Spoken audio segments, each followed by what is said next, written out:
It is morning, June 29th, 2024. Actually, my cousin's birthday. I need to call my cousin and wish her a happy birthday. Although it's nighttime for her and it's on the 28th, so I should call her tonight when it's the 29th for her. Ooh, there's a big bee. It is very scary to me. There. It really likes that tripod. Alright, so I think these bees, they want to get to know new items. So they saw that there's a tripod and this notebook here. They want to fly around it and sort of get to know it. And then so that's what the bee did. It just sort of hung out here and then got to know it and then walked off. So as I was saying, in the past, people have asked me, people that I were in my personal life, family, friends, they would say hey, Pardes, it's nice that you do these vlogs, and you're sort of venting your feelings, your thoughts, and talking about them. But can't you do this stuff through a journal? Or can't you film yourself and then not put it out there? Can it be something that you keep for yourself that's private? And I see this advice always on the internet, keep your life private, don't talk about it with other people. A lot of people are very protective of this. And certainly I've been hurt by just having my life on the internet and being embarrassed or humiliated in the past. But there's something that I feel is so unique to have with this channel, that I feel I benefit from incredibly, and it's that a lot of you guys that have been watching, you can see things that I can't even see in my own personal life, and neither can the people that I know, because there is nobody that is able to see the trajectory of my life the way that somebody who's been watching my videos has, because I, have been somewhat consistently putting myself on this channel since 2017, 2018, whatever, there's people, I can name you guys: Prodigal, Heel, Josh, Rosemary, Andrew, Christopher, Nate, if I'm forgetting, Joe, Doug, I don't know, there's I might be forgetting Kelly, I might be missing some of your names, but there's people that have been watching these videos, maybe not every single one, but on and off, have been able to see the trajectory of my life since I've been doing these regular vlogging, that are able to see things that someone who's so close in my personal life wouldn't be able to see, and myself, I wouldn't be able to see. And it's just really cool to have. I really appreciate it. People see vlogging and putting yourself out there as a service for other people, but for me, it's really been something that I've gained tremendously. And you can see how my life has changed in a way that I might not be able to. And I actually hear sometimes people message me that have been watching my videos for a while or for a period of time, and they're able to see this change or that change or this whatever development. Really cool. So this video, I want to talk about overthinking and my process for developing this. I really don't think that overthinking is just overthinking. I don't think that, having racing thoughts, it doesn't mean that you're not supposed to be thinking these thoughts. It just means that your mind needs a lot more time than it's given to process these things. Oh my gosh, that is such a big bug. Let me show you. See, I'm distracted. Okay, bigger than it looks. So I just think that that's just your mind needing a lot more time and a lot more surface to think and process all these thoughts. So yesterday, and this past week, Andrew and I have been a lot of meetings, a lot of moving around. We were feeling better. Our ears are getting better. Andrew's vertigo is getting better, and we're like, all right, like as soon as your body feels better, you're like, okay, let me just go back and get back on the horse and do everything that I've been doing. So we're going out, meeting people, talking, going to events, stuff like that, going out to the club, not club, like a social fitness club. And not like crazy, like definitely still not the level of stimulation that we experienced in the States, but much bigger for what we're used to here. And both of us like crashed last night, and it was like, my mind was just buzzing, like that motor sound right there. It was buzzing. That's what my mind felt like. And I decided for the first time to do this, to like take my notebook out and journal, because there was a meeting that Andrew had in the afternoon. I had like maybe an hour, and I was like, okay, I literally am just jumping out of my seat. I don't know what to do with myself. I'm just gonna sit and journal for like half an hour, or like until it fills up a few pages. So I sat down and I did that, and it was surprising what came out on the paper. It's like when you don't even expect it. It's not something that you can predict is going to happen. You kind of have to just give yourself, say, all right, mind, I'm going to give you 3 full pages of paper for you to just fill up completely, or 30 minutes for you to just keep writing and writing and writing. And when you do that, you don't think about what you're going to write. You don't like make a plan. You are going to be surprised by what comes out on there when your mind is allowed to wander and welcomed to think what it wants to think. And what came out there was just a lot of really important things that I discovered. And I hear people talking about journaling all the time. I just never thought that it would work so well on me. So I just didn't do it. And also I'm too busy for that. So today I want to do it again, but this time with a question. I'm going to say, all right, mind, I have a question. Why am I always trying to get out of the house? So today it's a Saturday, and we've decided that we're going to stay home all day. And we're going to just work, chill, play piano, do yoga. And if we want to eat anything, our host made us breakfast. And if we get hungry again, we can just order a Gojek. It's like their Uber Eats here, basically. And it's really cheap, like insanely.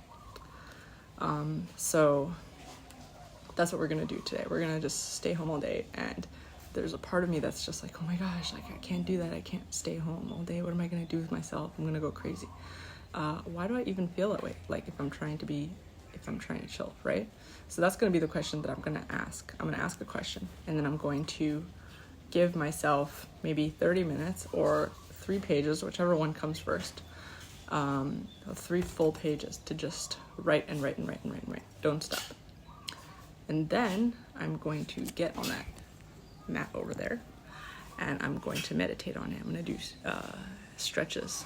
I don't want to say yoga, because actually, what if I'm not doing exactly a yoga move? What if I'm just stretching and moving around based on how my body feels like?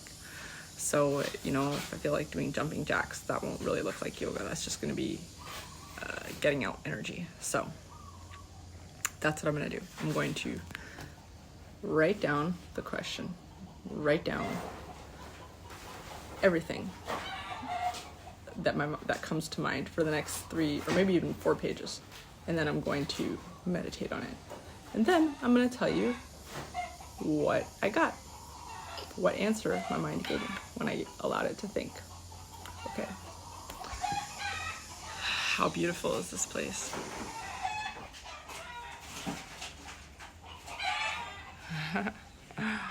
This place is really nice. We like it so much better. It's so much, and maybe I'll even show you the inside actually. Maybe after my meditation, I'll show you the inside of the home. June 29th, 2024, I'm going to answer the question of why don't I feel like staying in the house?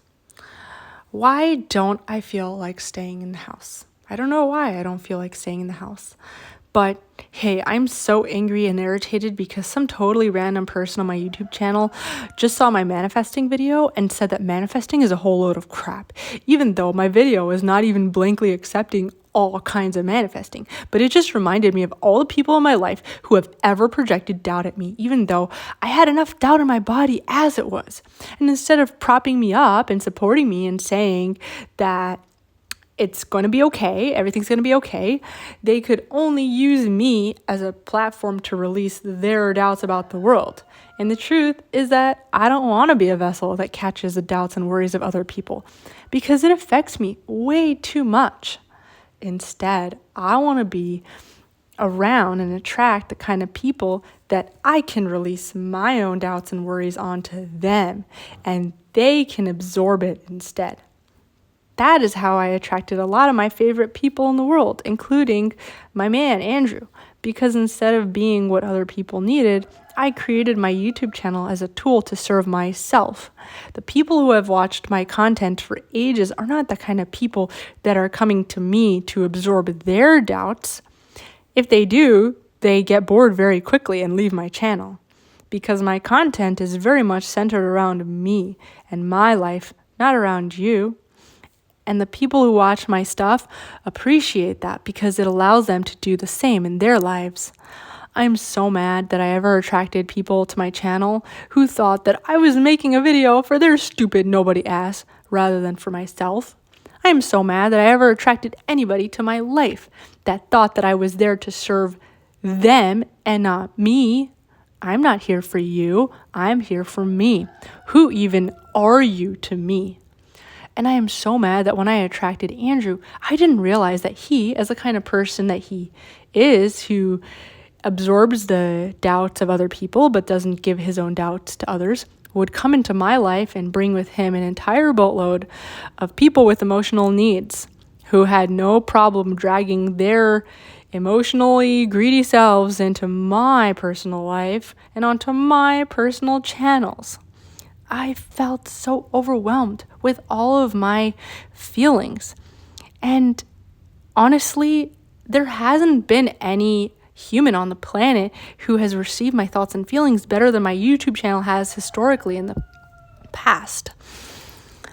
I just wish there were more people in my personal life who were able to absorb my doubts and negative feelings and were there for me as reliably and parentally as my YouTube channel and socials have been.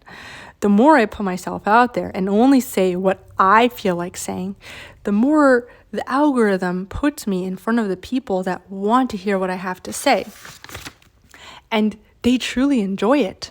But the thing that I discovered is that no human can truly and unlimitedly be there for me the way that my YouTube channel has been. Because with the YouTube channel, the understanding is that I'm not giving any personal attention to the people watching because I don't know who is watching. So the whole basis of the relationship is you're watching, and if you don't want to, you leave. I feel fear of being in a human relationship with Andrew because while he's the best listener in the whole world, I found him through my YouTube channel because he had watched a video that was all about me. And he is the kind of person that attracts all kinds of people and friends from his past life that had all sorts of emotional needs, just like me. And they were comfortable to express their emotional needs to me because that's what happens when people get to know me in person. They see the fake me. The way I am makes them feel safe to start unloading their doubts and controlling behaviors onto me. In the case of Andrew's past life, people that I have zero connection with, other than that I was dating Andrew, they went so far as to even come on my YouTube channel and on my Twitter to not only try to vent their problems, but to try to shut down my socials, my ability to speak and vent and be able to calm myself down because it posed some kind of problem to them. This made me feel very unsafe to know that there are people in the world who are so troubled by the idea that a stranger might have needs and doubts and fears. And none of the people that I know of in Andrew's life would ever be willing to put themselves out there and get their needs met the way that I have. So they have to instead come into other people's life and try to control it that way. And unfortunately for me, they have had Andrew for so long in their life that they're in a state of tug of war with anybody else who knows Andrew, especially who is as emotionally needy as I am. So I'm feeling unsafe from having Andrew in my life. But at the same time, I feel very safe and protected by having Andrew in my life. He is my sense of safety, stability, and feeling calm and relaxed. Even if we don't talk, I love being near and around Andrew. But Andrew comes with many strings attached, and that is a whole tribe of people and connections that would be attracted to the kind of man he is, which my body can't be near those people. It hurts me tremendously, and I feel so conflicted. What do I want? And it makes me feel unsafe to be home with all these conflicting thoughts, because home reminds me of family, and I have felt the same exact way with my own family. I have felt like nothing about me and who I am matters. My needs don't matter. And when I attract people in my life who see the fake me, which I am projecting in my personal life, with the exception of my YouTube channel and online socials, typically, I have attracted people who come here to leech off of my energy instead of adding energy to me. If I'm anchored to a home, I feel like a vulnerable physical target for all the people in my real life who are attracted to the person I am in my physical everyday life, which is a fake me, which is very different from the person I am on my channel. On my channel, I am so gleefully selfish. I love to vent and be all about me, me, me, me, me. But in person, I am fake. I am nice and kind. I am a good girl, someone who is a shell for the selfish emotional whims of other people who survive by feeding off of the energy of the people in their physical life. As long as I am out of the house, out and about, I have the chance to change, to break free, to grow and evolve into somebody who's able to hold space for me and feel stronger to demand what I want and need instead of being stuck in my old life and traumas and chains. I love my family now, but I also live on the other side of the world from them. That's how I'm able to love them and feel so safe to still be in communication with them, because they have no control over my personal life. They have been forced to learn how to get their energy from other channels. They cannot guilt me into doing anything, and I love that. That's why I'm able to love them after all these years. But I still have so much fear that the way that I am is just still a soft, scared, vulnerable child. To all the people in my life that they can guilt, manipulate, coerce, or push to serve their own greedy needs. And as long as I am home, people know where to find me to come and get their selfish, greedy needs met. I hate people. People make me feel unsafe. And I'm scared to have children, because what if my children do that to me too? I wish I could be a different person.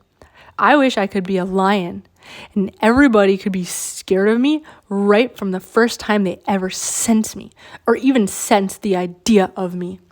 I want to become a lion, and I'm going to figure out how to do it.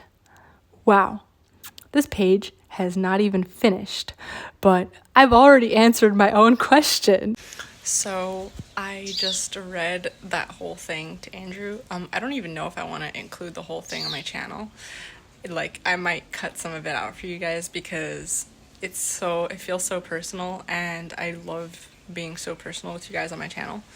But I don't know. I don't know if I want to include the whole thing, but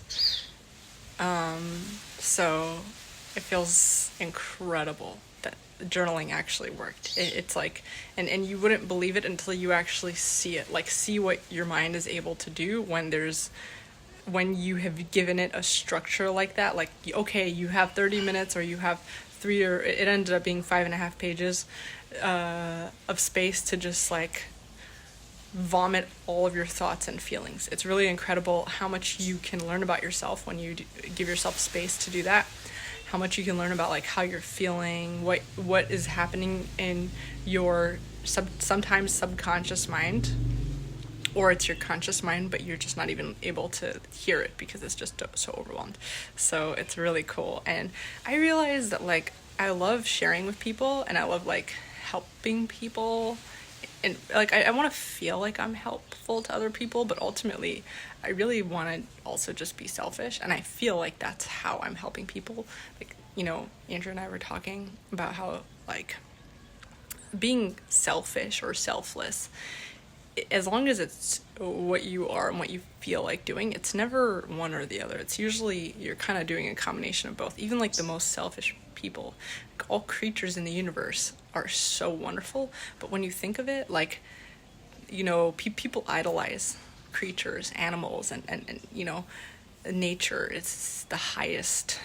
Nature is like the highest standard of being, of virtue. You know, humans, we idolize nature as like the highest standard of virtue, and like humans are so bad because we destroy the environment. But like animals are virtuous. But like when you think about it, no animal is trying to be good. Like animals just do what they do, and all animals are acting selfishly. And if we as humans were to act selfishly, other people would just tell us that we're just terrible. But the thing is that, like, if you really want to act in line with nature, like, you do have to be selfish. And that's okay. And it doesn't mean that you're hurting people, because, like, it's funny, after that finished, I was sitting and watching a video of some guy ranting about his problems and his feelings, because I don't know, like, it makes me feel validated to hear people talking about their feelings and ragging on things and crying about stuff. Like, it just makes me feel validated. And the thing is, like, that guy probably had to go through a lot of self-talk and self-validation to even put out these videos, that to the average, especially Westerners, it looks selfish. But the thing is, like, that's nature, is that when you do things that are selfish, you're actually helping people. Like, we were talking, you know, Andrew was telling me about like bees and birds, you know, bees that cross-pollinate. They're not going into the flowers and cross-pollinating, and they're cross-pollinating, they're making the environment a better place, they're creating honey, they're like doing all these things. No bee is coming into this environment thinking that they're gonna make the world a better place. They don't care. They're just doing what they do. This is what their instinct is and what they do, what they want to do. Like, they're not thinking about, how do I help the flowers and the humans and the other bees and the this and that and the nature. No. They're just participating in the cycle of life. They're just being. And just by being, eventually, the purpose for them is realized through their selfishness. I don't even like the word selfishness. But I just feel like I spent so much time in environments that made me feel selfish for just existing as the person that I am and that I want to be. And another thing that I realized is a lot of the way I think about the world is influenced by how I feel about this topic. Colonialism.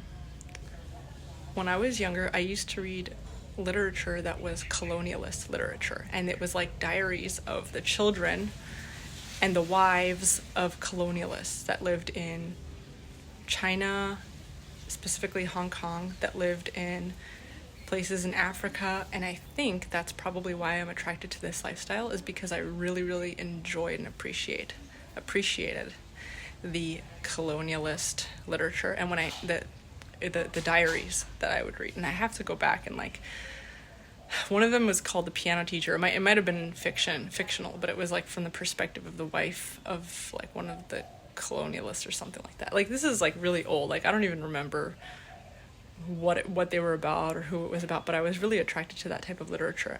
And it was people that were trying to serve their own needs, and they were entrepreneurs. They were pioneers, entrepreneurs, whatever you want to call them. People that were trying to serve their own needs, and in the process of serving their own needs and essentially expanding, building families, building places, tribes, agriculture, building things, they inadvertently created bounty for the people around them and their environment.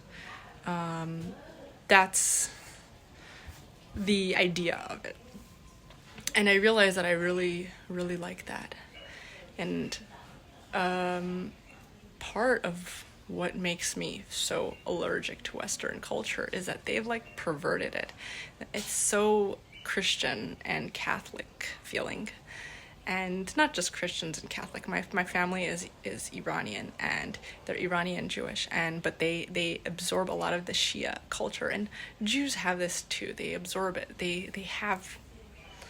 I mean, I think Jews in the religion it's a little bit better, but there's a lot of guilt and don't be selfish. Don't be selfish. Don't be selfish. I want to kill the next person that tells me selfish. I'm gonna find you. I'm going to find you, and I'm going to find your family, and I'm going to find everybody that you love and care about, and you know.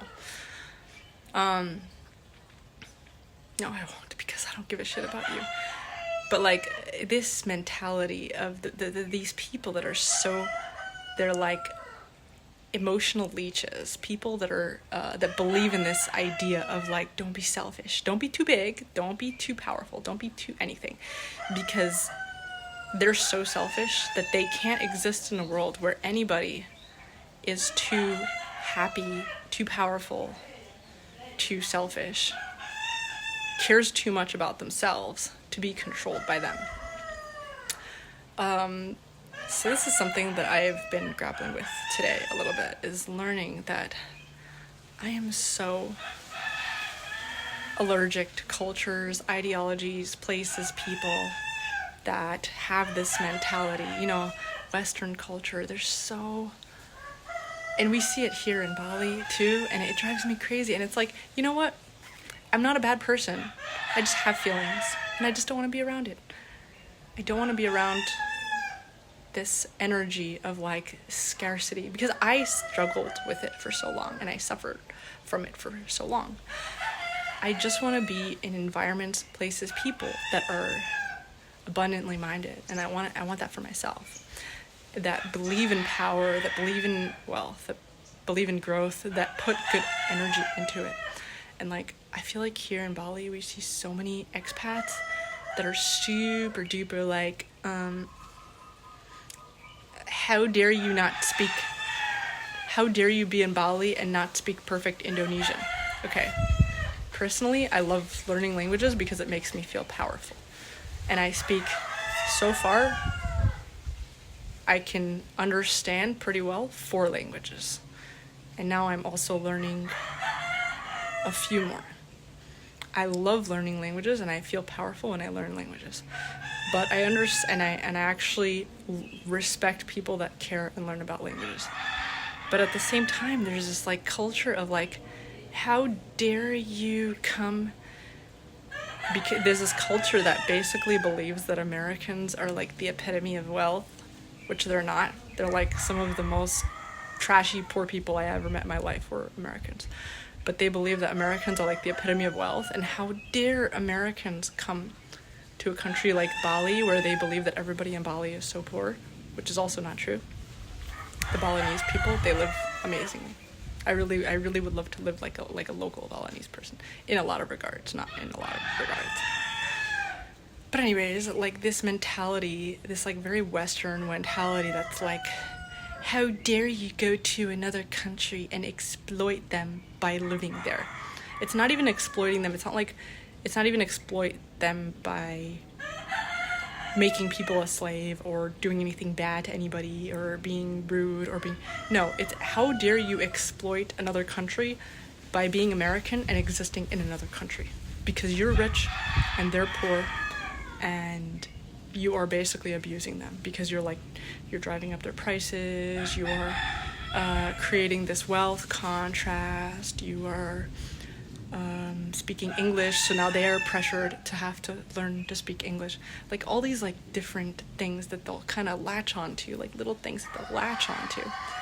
And there's so much of that kind of people in Bali, and I hate it.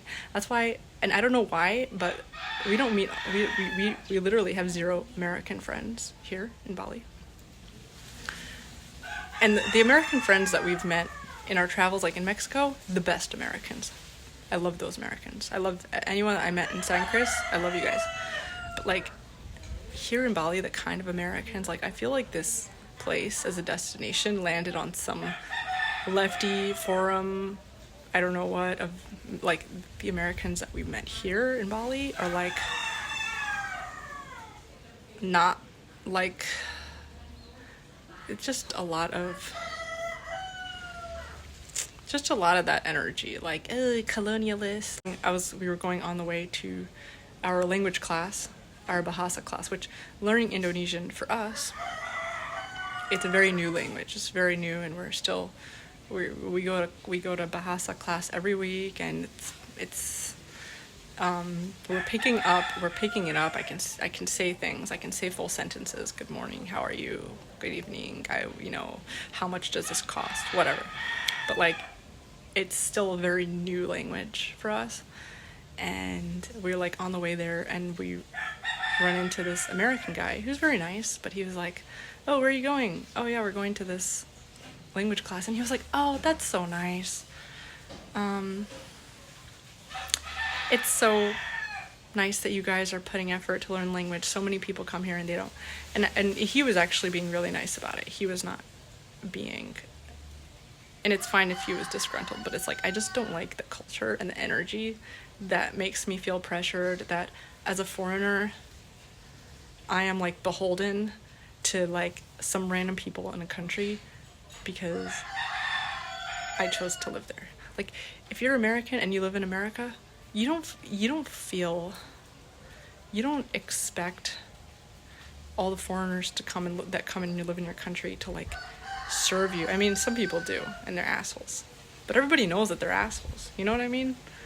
Like, when my family came to America from Iran, they weren't singled out on the street and given special parking tickets for being foreigners. They weren't like charged 3 or 4 times the local price. They were actually given money. They were given money by the government in food stamps. And I know a lot of immigrant families in America have the same experience, where they were given love and wealth for being a foreigner, and they were able to build their American dream. I'm not expecting that from other places, but at the same time, I don't see myself as some kind of bad person for moving to another place for a better life. And I feel like kind of that there's like a Western element of like, ooh, everybody that does, like, they just hate like the word capitalism. I hate the word capitalism. They hate humans. They hate nature. They hate anybody that like serves themselves. They hate anybody that builds wealth. They think wealthy people are terrible. They hate anybody that's healthy. They hate like people that look beautiful. It's just like a very dark, cynical kind of culture, and I feel just tremendous urge to dissociate from that, disconnect from that spiritual, because it's in me. It comes from a dark place, and I recognize it in a dark place in me too. This wanting to be down in the dumps and wanting everybody to be down in the dumps because you feel down in the dumps. Learning how to validate the down in the dumps part of you without I don't know. I just don't want other people's shit. I want to be powerful, and I think that's this morning is learning about that. So I want to be powerful. I want to go to another country, build a better life for myself, the way my parents did in America. I want to do that for myself. I want to go different places, And I don't want the energy or the thoughts and feelings and ideology of people that have a problem with that. It's very selfish, and it's like, I feel like I'm asking the universe for permission to be selfish, and the universe is repeatedly giving it to me. Everything that we've been seeing on our travels, it's like this whole journey evolving of like little signs from nature, from places, from things that are telling us like, you have our permission, you have our permission. You don't have to be stuck in the past. You don't have to be like stuck in the ideology of the place that you came from. I spent a lot of time in political US, in political working in restaurants in the US, different cities. Being in environments where a lot of people felt stuck, and I felt stuck. And then I feel like it's a very, and I was hearing in the sauna, actually, there was a Italian guy was talking about, he came from Italy, and he was talking about Italians, and he's like, oh, I don't want to go back to Italy. Or he was complaining about Italians. He was like, oh, Italians are so close-minded. They're afraid of money. They hate wealthy people. They're so stuck in their fears. They're so focused on survival. Everything is all about money and survival, and they're so scarcity-minded and all these things. And I was thinking he was complaining about Italians in his hometown, where he felt like they were just so stuck. And I was thinking, wow, that sounds like Americans. But then I was thinking, wow, this actually sounds like Colombians, because we spent almost a year in Colombia, and we noticed a lot of Colombians are like that. Wow, it also sounds, and I'm thinking about it, and it's like, it sounds like everybody. It sounds like the local people in every country. And it sounds like me, my past, like that period of time that I spent stagnant, that I spent only living in America and not exploring myself in the world. And I feel like that what it feels like to me is stagnant energy. And a lot of people can be that. It doesn't describe like who you are, but I think it's like an energy of being stagnant. And like when you start traveling and exploring the world, and you explore different paradigms, and you move around a lot, you start to discover that like you're never stuck, and you never are stuck with like one way of being. You can always change yourself and your power. And I feel like that's probably why I don't even know what I'm saying anymore, but it's good to talk to you guys. And yeah, this is for me. It's not for any of you. And if some benefit comes out of it because somebody enjoys watching these, great. But ultimately, and I hope that like if I had a kid, I would want to tell my kid that is how you discover how you serve others, is by doing what you do, and naturally just listening to your body, listen to your instinct, do what you do what your body does, and play, explore your passion, be creative. And that by doing that, by expanding yourself, you expand the universe, because you are part of the universe, you are part of nature, and you'll discover the ways that you best fit with other beings, not just humans, but other beings in the universe. And it's a pretty awesome feeling. So be selfish.